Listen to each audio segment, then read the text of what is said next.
कि आईएनएस चेन्नई के बारे में बात की जाए, जिसने एक बहुत सक्सेसफुल ऑपरेशन किया है रेड सी के अंदर। जी। मोदी साहब इस वक्त क्यों वायरल हैं? अमेरिका दुनिया की वाहिद सुपर पावर है, उनके वहां पे 3 शिप हैं और भारत के वहां पे 4 शिप हैं। इस वजह से मोदी साहब जो है वो इस वक्त पूरी दुनिया के ऊपर मरकज बन चुके हैं और कि अभी खबर अपने मुल्क के नेशनल इंटरेस्ट को बचाने के लिए लोग किस हद तक जाते हैं और वो क्यों किया गया, ये भी बताना चाहता हूं। मोदी साहब की और उनकी उनकी टीम की पॉलिसियां क्या है, ये भी बताना चाहता हूं। चावल दुनिया में, पूरी दुनिया के अंदर चावल की एक्सपोर्ट जो है 40% इंडिया से जा रही है। रेड सी से, वहां से, या सी के साथ दूसरी चीज आ कौन सी रही है, वो तेल आ रहा है वहां से। तो वो अपने मुल्क की इन्फ्लेशन को, इकोनॉमी की ग्रोथ को कंट्रोल करके रखना चाहते हैं। उस पर दुनिया की वाहिद स्टेट है जो इस्लाम के नाम पर कायम की गई है, जिसपे आज दुनिया ने रिफ्यूज कर दिया है इतमाद। देखिए, पेपाल पेपाल को इतमाद हो तो उनको तो बिजनेस चाहिए ना। उन्होंने कहा हम वहां नहीं जाएंगे, हम थर्ड पार्टी के जरिए डील करेंगे।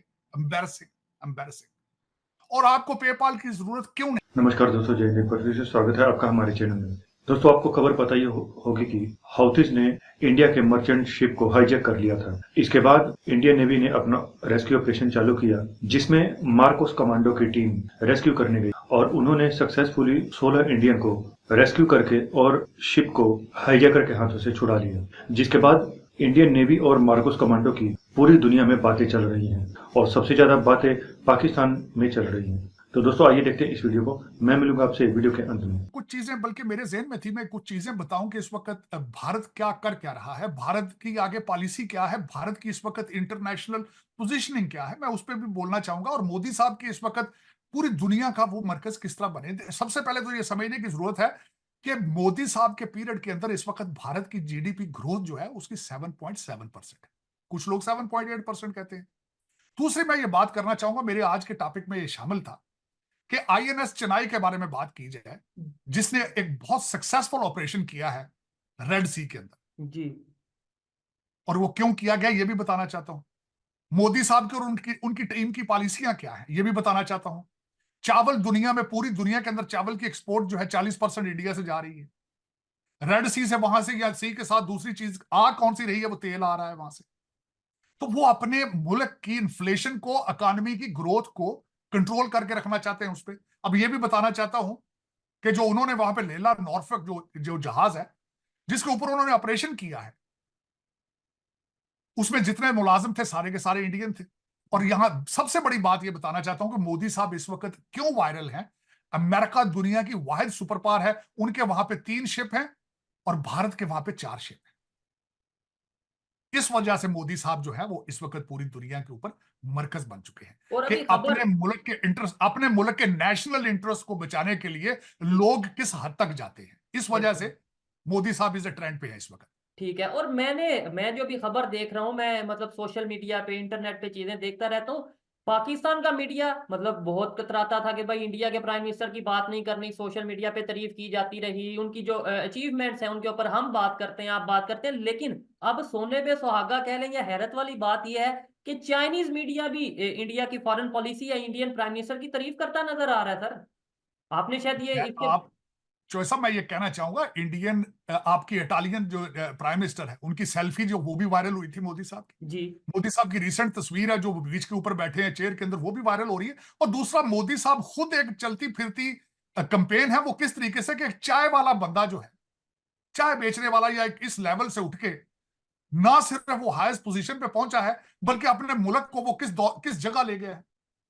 सोचने वाली बात तो है। दुनिया के अंदर एक ऐसी चीज तो दुनिया के लिए मौजूद है कि देखा जाए कि what is Modi, what is his policies are. उनकी टीम किस तरह उन्होंने ये सारी इकट्ठी की है कि एक कंट्री जो है उसको एक डेवलपिंग कंट्री से निकालकर उसको सुपर पावर तक ले आए हैं। Ultimately that is a case study. तो ये वजूहात ये होती है कि लोगों के अंदर नेशनलिज्म, मोदी साहब ने सबसे बड़ा जो तोहफा दिया इंडिया को, नेशनलिज्म है। टेक्नोलॉजी या दूसरी चीजें उसके साथ ऑटोमेटिकली आ जाती हैं। हमारा अलमिया यही है कि हमारे जितने फॉरेन एजुकेटेड हमारी ब्यूरोक्रेसी, जज जर्नैल हैं, उनकी सोचे ही नहीं है पाकिस्तान। उन्हें पाकिस्तान में तो रहते ही नहीं, फिजिकली पाकिस्तान में है, सोचे टोरंटो और लंदन में है। यही अलमिया है हमारा। उनको ना लेगेसी का शौक है, ना किरदार साजी का शौक है। यही अलमिया है हमारा।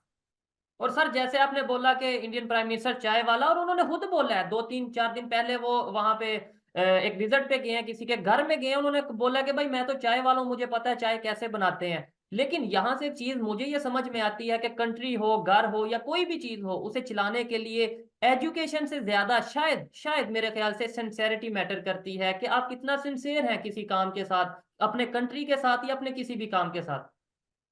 बिल्कुल उसमें चौसा मैंने जो बात की, नेशनलिज्म बहुत इंपॉर्टेंट है। नेशनलिज्म इस वक्त अगर देखा जाए, जितनी नेशनलिस्ट मूवमेंट्स सारी दुनिया में वो गिर चुकी हैं सिवाय मोदी साहब की, सक्सेसफुल है और इट इज बूमिंग। मेरे ख्याल में in the future you will see it. जिस तरह मैंने आपको अभी अर्ज किया है कि दुनिया की वाहिद सुपर पावर अमेरिका, रेड सी के अंदर उनके 3 जहाज हैं और भारत के इस वक्त 4 जहाज हैं वहां पर। और जिस तरीके से उनकी इकॉनमी ग्रो कर रही है, जिस तरीके से आज उन्होंने, आप डॉक्टर जयशंकर साहब का देखें, पहले वो रशिया गया, रशिया के बाद आज वो नेपाल गए हैं, उसके बाद मालदीव की जिस तरह आप बात कर रहे थे। तो they are originally they are flexing their muscles. वो कहते हैं जब हुसन आता है, नजाकत आ जाती है, उनकी इकॉनमी ठीक है नहीं है, क्योंकि आपके जो मुल्क चलाने वाले हैं उन सब के पास लंदन और अमेरिका के क्रेडिट कार्ड मौजूद है और उनके वहां पेपाल चल रहा है उनका। आपको पता होना चाहिए, आपकी एयरलाइनें रिफ्यूज कर चुकी हैं कि वो वहां पे ऑपरेशन नहीं करेंगे। आपने अगर सीट लेनी होती है तो क्रेडिट कार्डों में परचेज करें।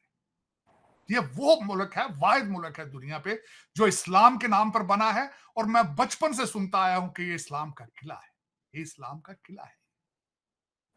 ये आपने सदी का सबसे बड़ा मजाक किया है कि आपने मुहाजिरीन को कहा है आओ इस्लाम दे, पाकिस्तान का मतलब क्या, ला इलाहा इल्लल्लाह। ये वो मुल्क है। लेकिन ये कि दुख वाली बात है कि आज आप डायरेक्शनलेस, हेडलेस, फ्यूचरलेस। और मुझे अगले दिन किसी ने बताया कि खान साहब ने सबसे बड़ा काम किया था पाकिस्तान में, कि पाकिस्तान का निसाब जो था उसको उर्दू में कर दिया था सारे का सारा। और उसके बाद एक अगली बात आपको बताना चाहता हूं, अगले दिन ये भी बात चली है कि सुप्रीम कोर्ट की आजकल आपने काजी फाइज ईसा साहब जो हैं, वो उसकी सारी जो कार्रवाई है उसको ऑनलाइन दिखाया जा रहा है। तो अब एक नया प्रोग्राम बनाया जा रहा है इस मुल्क के अंदर कि कौम अंधी है, वो इंग्लिश नहीं समझ सकती, तो हुजूर सुप्रीम कोर्ट की प्रोसीडिंग को भी उर्दू में कर दिया जाए। तो दोस्तों, जैसा कि आपने देखा, इंडियन नेवी ने हौथीज को अच्छा सबक सिखाया है। अब वो इंडियन शिप को हाईजैक करने से पहले या इंडियन क्रू को बंदी बनाने से पहले 50 बार सोचेंगे। दोस्तों, आपको बताता चलूं कि मार्कोस कमांडो नेवी में ही होते हैं। अलग अलग फोर्स में अलग अलग तरह के कमांडो होते हैं और मार्कोस कमांडो ने ये ऑपरेशन ड्रोन की मदद से लिया, जिसकी इंडियन नेवी ने अपने सोशल मीडिया हैंडल पर इसकी वीडियो और फुटेज भी साझा की थी, जिसके बाद पूरी दुनिया ने इंडियन नेवी का ऑपरेशन वीडियो में देखा। बड़े बड़े देश इंडियन नेवी की इस काम की सराहना कर रहे हैं। यहाँ तक कि अमेरिका भी ये चाहता है कि इंडियन नेवी वेस्टर्न नेवी की फ्लीट के साथ मिलकर काम करे, क्योंकि वेस्टर्न कंट्रीज ने भी अपना एक ग्रुप बना रखा है जिसमें अलग अलग देशों की नेवी इन्हीं हाउथीज को लड़ने के लिए बनाई गई है। तो दोस्तों, आज की वीडियो में इतना ही, मिलेंगे नेक्स्ट वीडियो में। दोस्तों, अगर आपका कोई सुझाव हो तो हमें कमेंट करके जरूर बताएं। अगर आप हमारे चैनल पर नए हैं तो हमारे चैनल को सब्सक्राइब कर लें और बेल का नोटिफिकेशन आइकन भी दबा दें, ताकि आपको वीडियो सबसे पहले मिल सके। अगर आपको वीडियो पसंद आई हो तो वीडियो को एक लाइक जरूर करें। दोस्तों, आज के लिए इतना ही, मिलेंगे नेक्स्ट वीडियो में। तब तक के लिए जय भारत, जय हिंद।